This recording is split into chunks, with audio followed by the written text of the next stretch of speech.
सिंधुदुर्ग जिल्ह्यासह इतर जिल्ह्यातील ताज्या घडामोडी पाहण्यासाठी सिंधुदुर्ग 24 तासला सबस्क्राइब करा आणि बेल आयकॉनवर क्लिक करा। सिंधुदुर्ग 24 तास सदैव तुमच्या सोबत। पुढील बातमी पाहणार आहोत विस्ताराने। देवगड तालुका व्यापारी पर्यटन संस्था देवगड व जल्लोष समिती आयोजित जल्लोष 2025 नववर्षाचे स्वागत या कार्यक्रमासाठी देवगडवासी आयोजक सज्ज झाले आहेत। वाहतुकीची कोंडी होऊ नये व योग्य ते वाहन पार्किंग सुविधा उपलब्ध व्हावी या अनुषंगाने देवगड पोलीस प्रशासनाचे नियोजन झाले असून जल्लोष 2025 या कार्यक्रमाच्या आयोजकांच्या वतीने नववर्षाच्या स्वागतासाठी जय्यत तयारी सुरू झाली आहे। याचाच आढावा घेतला आहे आमचे प्रतिनिधी दयानंद मांगले यांनी। देवगड तालुका व्यापारी पर्यटन संस्था आणि जल्लोष समिती यांच्या वतीने प्रतिवर्षाप्रमाणे नववर्षाचे स्वागत जल्लोष 2025 चे आयोजन देवगड बीच या ठिकाणी दिनांक 30 आणि 31 डिसेंबर या 2 दिवशी करण्यात आला आहे। या निमित्त विविध फूड स्टॉल बरोबरच सेलिब्रिटींची मांदियाळी देवगडवासियांना निश्चितपणे मिळणार आहे।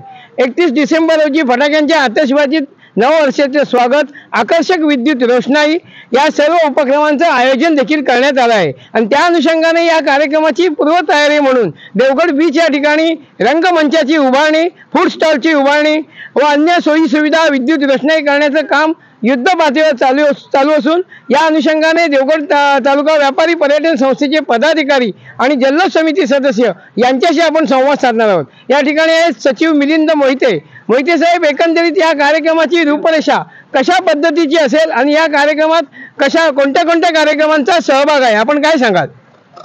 नववर्षाच्या स्वागताचा जल्लोष हा देवगड तालुका व्यापारी पर्यटन संस्था देवगड यांच्या वतीने 30 व 31 डिसेंबरला होतो आहे। आपण पाहत असाल आमच्या मागे जी स्टेजची काम बऱ्यापैकी पूर्ण झालेलं आहे, शिवाय स्टॉलचंही सुद्धा काम आता अंतिम टप्प्यात आलेलं आहे। तरी उद्या 30 डिसेंबर 2024 रोजी सायंकाळी 7 वाजता सोहळ्याचं उद्घाटन होईल। मान्यवरांच्या उपस्थितीत उद्घाटन होईल। या उद्घाटनाला आपले आमदार नितेशजी राणे साहेब, मत्स्य व बंदर विकास मंत्री यांची उपस्थिती असणार आहे। शिवाय इतर प्रमुख मान्यवरही असणार आहेत। यामध्ये तहसीलदार असतील, पोलीस निरीक्षक असतील, बंदर विकास अधिकारी असतील, नगरपंचायतचे मुख्याधिकारी असतील, त्यानंतर सिंधू जिल्हा व्यापारी महासंघाचे अध्यक्ष प्रसादजी पारकर असतील, देवगड तालुका व्यापारी संघाचे शैलेशजी कदम हे सुद्धा असतील। त्यानंतर उद्घाटनानंतर 8 वाजता सांस्कृतिक कार्यक्रम होईल, ज्यात स्थानिक कलावंतांचा सहभाग असेल आणि त्यानंतर ऑर्केस्ट्रा बेधुंद 9 वाजता होईल। त्यात प्रमुख पार्श्वगायिका असणार आहे संज्योती जगदाळे, जी संगीत अलंकार आहे आणि सूर नावा ध्यास नावाची उपविजेती आहे। तिच्यासोबत असणार आहेत समृद्ध चोडणकर, जे गोवा आयडॉल म्हणून प्रसिद्ध आहेत। शिवाय गोवा व्हाईस ऑफ विनर विभा अलगुंडगी आणि त्याचबरोबर सिंधू संकल्प कुडाळ चे डान्स परफॉर्मन्स असणार आहे। त्यानंतर 31 डिसेंबर रोजी सायंकाळी 7 वाजता परत एकदा स्थानिक कलावंतांचा कलाविष्कार आपल्याला पाहावयास मिळेल।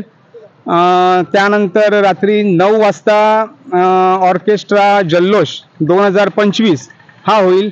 यात प्रमुख उपस्थिती असणार आहे पार्श्वगायिका अक्षता सावंत, त्यानंतर गायक आणि संगीतकार स्वप्नील गोडबोले, त्यानंतर सूर नावा ध्यास नावाचे उपविजेते नवाब, त्यानंतर रवींद्र खोमणे अशी उपस्थिती असणार आहे। यावर्षी बरेच सेलिब्रिटी आपल्याला पाहावयास मिळणार असून रात्री 12 वाजता नववर्षाच्या स्वागतासाठी फटाक्यांची जल्लोषपूर्ण आतिषबाजी करण्यात येईल। त्यात 12 वाजता आपला आदर्श कार्यकर्ता पुरस्कार आम्ही देणार आहोत, की जो ह्या वर्षीपासून आम्ही स्वर्गीय संजयजी धुरी यांची आठवण म्हणून त्यांच्या स्मरणार्थ तो आम्ही त्यांचं आयोजन केलेलं आहे। त्याचप्रमाणे रात्री 2 वाजताची सांगता होईल. आणि मी या निमित्ताने सांगू इच्छितो की जास्तीत जास्त देवगडवासियांनी त्यानंतर जिल्ह्याच्याही रसिक प्रेक्षकांनी या जल्लोषचा आस्वाद घ्यावा आणि जास्तीत जास्ती उपस्थिती दाखवावी ही नम्र विनंती. धन्यवाद. या ठिकाणी दिनांक 30 आणि 31 डिसेंबर या 2 दिवशी नववर्षाच्या स्वागतानिमित्त जल्लोष 2025चं आयोजन देवगड बीच या ठिकाणी करण्यात आलं आहे. सोमवार आणि मंगळवार या 2 दिवशी सेलिब्रिटींच्या उपस्थितीत जो कार्यक्रम संपन्न होणार आहे त्यात सर्व नागरिकांनी रसिकांनी उपस्थित राहावं आणि हा कार्यक्रम यशस्वी करावा असं आवाहन देखील या निमित्तानं आयोजकांच्या वतीनं करण्यात आलेलं आहे. या ठिकाणी आपण पाहू शकतो विविध फूड स्टॉलची निर्मिती करण्याकरता या ठिकाणी स्टॉलची उभारणी करण्यात आली आहे. रंगमंचाची उभारणी देखील चालू आहे. आज बैठक व्यवस्था, आसन व्यवस्था, त्याचबरोबर अन्य सोयी सुविधा निर्माण करण्याचे काम देखील या ठिकाणी युद्धपातळीवर चालू असून देवगड तालुका व्यापारी पर्यटन संस्थेचे सर्व पदाधिकारी, सदस्य आणि जल्लोष समितीचे सर्व सदस्य या कामात गुंतलेले आहेत. सिंधुदुर्ग 24 ताससाठी दयानंद मांगले, देवगड. निसर्गरम्य समुद्रकिनारे, वळणावळणाचे रस्ते आणि टुमदार मंदिरे पाहण्यासाठी पर्यटकांची पसंती नेहमी कोकणाला असते. निसर्गाच्या समृद्धीबरोबरच फिरताना कोकणात मनमुराद निसर्गाचा आनंद लुटण्यासाठी आलाय तर मग कशाला करता राहण्याची चिंता. देवगड येथील Swami residency AC non AC rooms तुमच्या बजेटमध्ये उपलब्ध. संपर्क 917511 0202 9421 14 5424 8600 730700. मग कसला विचार करताय? येताय ना देवगड येथील स्वामी रेसिडेन्सीला भेट द्यायला. सिंधुदुर्ग जिल्ह्यासह इतर जिल्ह्यातील ताज्या घडामोडी पाहण्यासाठी सिंधुदुर्ग 24 तासला सबस्क्राईब करा आणि बेल आयकॉनवर क्लिक करा. सिंधुदुर्ग 24 तास सदैव तुमच्या सोबत. पुढील बातमी पाहणार आहोत विस्ताराने.